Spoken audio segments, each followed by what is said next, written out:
कई सारे class 12th के स्टूडेंट्स जो भी class 11th to 12th just move हुए हैं या जिनका कुछ टाइम में होने वाला है, क्योंकि अभी क्या है कि 2023 वाले स्टूडेंट्स का एकदम 11th टू 12th का ट्रांजिशन वाला पीरियड चल रहा है।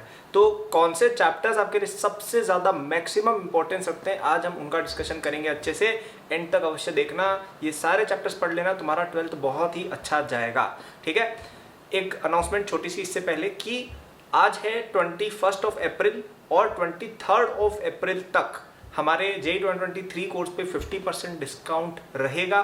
ठीक है, तो अगर अभी तक कोई बच्चा मेरे साथ नहीं जुड़ा है, please join as fast as possible, क्योंकि ये डिस्काउंट काफ़ी टाइम बाद आया है and you should take advantage of it right now.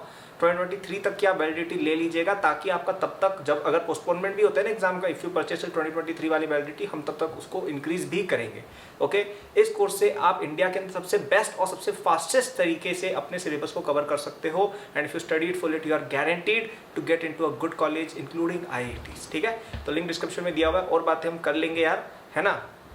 सबसे पहले हम बात करते हैं कि सबसे इंपॉर्टेंट चैप्टर्स, इन पे मैंने एक बहुत ही डिटेल वीडियो हालांकि बना रखी है, मैं उसका शायद डाल दूंगा, आप सर्च भी कर सकते हैं important chapters of class 11th ऐसा करके। तो ये वो चैप्टर्स मैं आपको क्लास 11th के बताऊंगा जो आपके लिए सबसे इंपॉर्टेंट रहेंगे, है ना।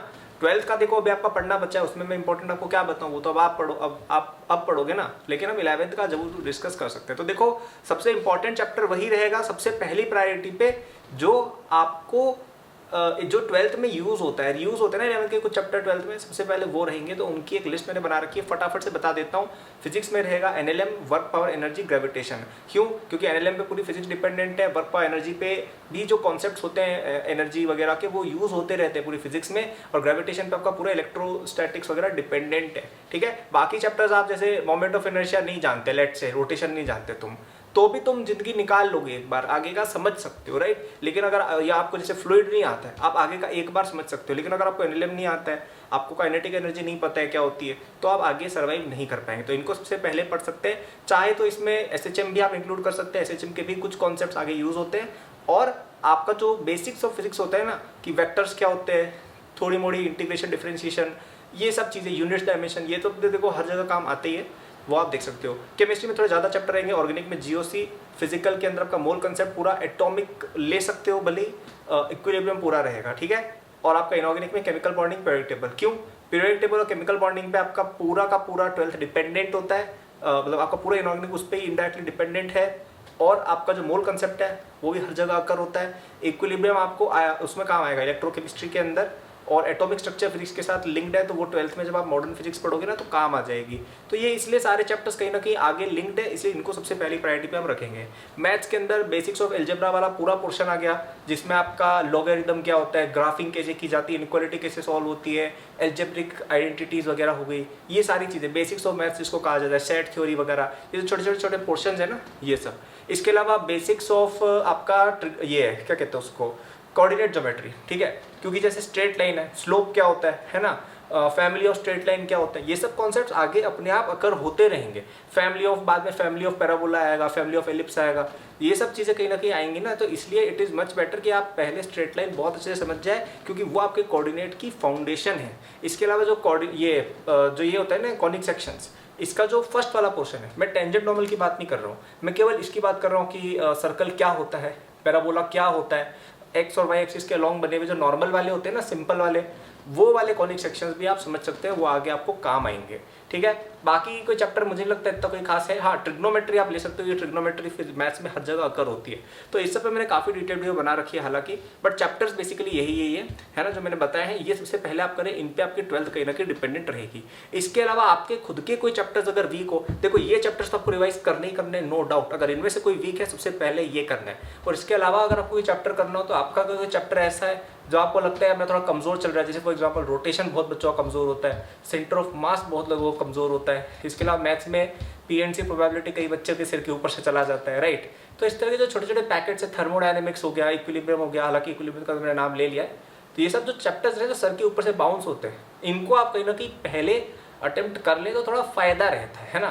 तो इनको आप कोशिश कर सकते हैं पहले करें। ओवरऑल क्या है कि जिन चैप्टर्स पे क्लास जो क्लास 12 के हैं, सॉरी जो क्लास 11 के और जिन पे क्लास 12 डिपेंडेंट है, एक तो वो, और दूसरे जो आपके सबसे वीक है। ठीक है, इन चैप्टर्स की आप सबसे पहले रिवीजन करें। मेरे अकॉर्डिंग अगर आप थोड़ा ढंग से चलेंगे, स्पेशली एकेडमिक्स के कोर्स के साथ, तो आप 1 महीने के अंदर ये सारे चैप्टर्स निपटा सकते हो जिनका मैंने नाम लिया है, और इनको निपटाना बहुत ज़रूरी है। ठीक है, क्योंकि इनके बिना 12th आप कर ही नहीं सकते, आपको समझना पड़ेगा। देखो 12th में क्या होता है, चीज़ बहुत बदल जाती है। 11th और 12th में बहुत अंतर होता है। 12th में आपके सारे पीयर्स और आपके कोचिंग वाले सब लोग एकदम कंपटीशन मोड में आ जाते हैं। 11th तो क्या हल्की होती है, तो आपको 11th का भी कैचअप करना है, 12th का भी पढ़ना है, और फिर तब एग्जाम ओरिएंटेड भी काफ़ी चीज़ें, टेस्ट ज़्यादा कंडक्ट होते हैं, बहुत चीज़ें होती है। हम इवन हमारे यहाँ पे भी क्लास 12th में टेस्ट ज़्यादा है, राइट। तो इसलिए इंपॉर्टेंट क्या है कि क्लास 11th का एटलीस्ट जो बर्डन है वो अपन हल्का कर दे बाय स्टडिंग दीज चैप्टर्स। और इन चैप्टर्स को फटाफट से अगर आपको पढ़ना है तो आप फटाफट से एकेडमिक्स के JEE 2023 कोर्स में एनरोल हो सकते हैं। Hurry up, a lot of students are enrolling in this week, क्योंकि ये सेल बहुत दिन बाद आई है, लगभग 1 महीने बाद ये चीज़ आई, और शायद अगली सेल भी हम 1 महीने बाद ही निकाल पाएंगे। तो बाद में लेने से काफ़ी अच्छा है कि आप आज ही इसमें एनरोल हो जाइए और आप इसका फ़ायदा लेना शुरू कर दीजिए। आप स्टार्टिंग से लेकर एंड तक इसके अंदर अगर आप पूरी पढ़ाई करते हैं, हमारे सारे लेक्चर्स देखते हैं, हमारे सारे DPP टेस्ट सब लगाते हैं, आप पक्का IIT में जाओगे ही जाओगे। अगर तुम पूरा अच्छे से उसको पूरी श्रद्धा से पढ़ते हो ना, पक्का you will make it to IIT। I am that confident of that material. सारा मटेरियल मेरे थ्रू होके जाता है। एक एक चीज़ मैं चेक करता हूँ कि मैं खुद रैंक 1 लाया था, मेरे को क्या ये चीज़ पसंद आती या नहीं आती। मैं अगर एक नॉर्मल बच्चा होता, क्योंकि मैं पिछले 5-6 साल से काफ़ी सारे बच्चों को मेंटर कर रहा हूँ, तो मैं देखता हूँ क्या उस बच्चे के लिए अप्रोप्रिएट है या नहीं, उसके बाद ही वो चीज़ अप्रूव होती है। तो you are in the right hands. ठीक है, मैं और वीडियो 2 दिन नहीं बनाऊंगा क्योंकि मेरा कल बर्थडे है 22 को, तो थोड़ा सा मैं कुछ पार्टी वार्टी करेंगे यार आराम से, तो मेरी वीडियो शायद नहीं आएगी। तो it is the final reminder for everyone, 23rd last day रहेगा। तो उम्मीद है आपने सारे चैप्टर्स नोट किए होंगे जो आपके लिए सबसे इंपॉर्टेंट है। तो लेट मी नो आपके कौन से चैप्टर्स हैं जो इनमें से हो चुके हैं, या ऐसे कौन से चैप्टर्स हैं जो आपके दिमाग में है यार कि ये वाले मेरे वीक है और मुझे इनको सॉल्व करना है। ठीक है, ये चीज़ अगर आप रिटर्न में लिखते हो ना, कहीं तो एक अकाउंटेबिलिटी आती है और आपको थोड़ी सिस्टमेटाइजेशन होती है। आप चाहो तो अपनी डायरी में भी लिख सकते हो, और आपको अगर पब्लिकली वो चीज़ अनाउंस करनी है कि आपको पब्लिक अकाउंटेबिलिटी वगैरह सब कुछ चाहिए, आप उसको कमेंट भी कर सकते हो। I like to see those comments and check out कि बच्चों के दिमाग में क्या चल रहा है। ठीक है, तो I hope you like this video. पसंद आए तो वीडियो को लाइक करना, चैनल को सब्सक्राइब करना। मेरे सोशल हैंडल्स वगैरह के लिंक डिस्क्रिप्शन में दिए हुए हैं। 23 अप्रैल तक ही आपको हमारे 2023 कोर्स में एनरोल होना है। उस पर आप पढ़िएगा आराम से, शानदार तरीके से तुम्हारी सारी बैकलॉग एकदम फटाफट ऐसे ऐसे क्लियर होगी। ठीक है, good luck and all the best.